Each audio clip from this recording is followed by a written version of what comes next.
Bonjour à tous, aujourd'hui nouvelle vidéo d'anatomie et je vais vous présenter les muscles rhomboïdes. Donc dans cette vidéo je vais faire le petit et le grand rhomboïde. Alors comme d'habitude on verra l'anatomie, origine, trajet, terminaison, on passera rapidement sur l'innervation et ensuite je vous présenterai donc la physiologie et la biomécanique. Alors on va commencer par le petit rhomboïde qui s'insère sur C7 et T1, donc C7 et T1, C7 c'est cette vertèbre là, T1 c'est celle-là, et il s'insère au niveau des processus épineux, donc là où la partie où c'est en rouge ici, et sur le ligament supraépineux.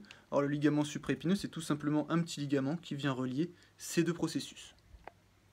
En ce qui concerne donc le trajet du petit rhomboïde, donc là le mieux c'est d'avoir un schéma. Donc le petit rhomboïde il est représenté ici, et on voit qu'il se dirige en bas et en dehors. Il a une forme qui est décrite comme quadrilatère. Ensuite sa terminaison, donc elle va se faire sur le bord médial de la face postérieure de la scapula en regard de l'épine. Donc là on a l'épine et ici donc bord médial, face postérieure, ici représenté très bien en bleu. Ensuite on a donc le grand rhomboïde. Donc c'est toujours pareil, il a pour origine donc le rachis. Donc là c'est 7T1, mais lui cette fois-ci c'est T2, T3, T4, T5 pour certains auteurs, et il s'insère donc sur les processus épineux et aussi sur le ligament supraépineux, donc qui vient relier tous ces processus. Ensuite, en ce qui concerne le trajet, donc c'est le même, donc il se dirige en bas et en dehors. Donc ici, on voit très bien où il est, enfin on voit très bien son trajet, l'orientation des fibres, et il se termine donc sur le bord médial de la face postérieure de la scapula. Donc ça va être ici, donc entre l'épine et l'angle inférieur. Donc là c'est représenté en bleu, très bien ici. Voilà, il vient s'insérer ici. Sa forme, elle est aussi décrite comme quadrilatère. En ce qui concerne leur innervation, donc ils sont innervés par le nerf des rhomboïdes, qui est issu du nerf dorsal de la scapula. Alors ensuite, maintenant, on va voir la physiologie. Donc là, la scapula elle vient se placer à peu près à cette hauteur-là. Donc on va se mettre comme ça. Donc si le rachis est le point fixe, ils vont être mobilisateurs de la scapula. Donc ils vont permettre l'élévation de la scapula, ils vont permettre l'adduction de la scapula, et ils vont permettre la sonnette médiale de la scapula.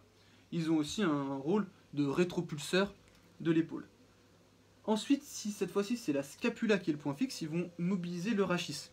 Donc ils vont mobiliser le rachis en permettant donc une extension du rachis donc sur les vertèbres où il s'insère. Ils vont permettre une rotation contralatérale, c'est-à-dire que les rhomboïdes droits vont faire de la rotation gauche en ramenant les processus épineux vers eux. Et ils vont aussi avoir un rôle de translation latérale des vertèbres. Donc voilà, on a fait toute la physiologie. En ce qui concerne maintenant la biomécanique, alors en fait, ils agissent en synergie avec beaucoup de muscles, notamment lors de la rotation latérale du bras, qui est ce mouvement-là. Ils vont stabiliser la scapula pour permettre cette rotation latérale qui va être faite par l'infraépineux et le petit rond. Lors des mouvements d'adduction, ils vont travailler en synergie, donc notamment avec le grand rond. Et lors du mouvement d'extension du bras, ils vont travailler en synergie avec le grand dorsal, le grand rond et le deltoïde postérieur. Ensuite, ils ont encore d'autres rôles, c'est-à-dire qu'ils vont venir stabiliser la scapula en la plaquant contre les côtes, et ça se fait en synergie avec le dentelé antérieur. Et ils ont un autre rôle qui va être cette fois-ci assuré notamment par le petit rhomboïde, ça va être de stabiliser la charnière cervico-thoracique. Donc la charnière cervico-thoracique, c'est l'articulation en fait entre C7 et T1 ici, et ça va se faire en synergie avec un petit muscle qui s'appelle le petit dentelé postéro-supérieur. Donc voilà, là vous savez tout sur ces muscles. Je vous laisse le lien de mon site internet dans la description, et on se dit à la prochaine.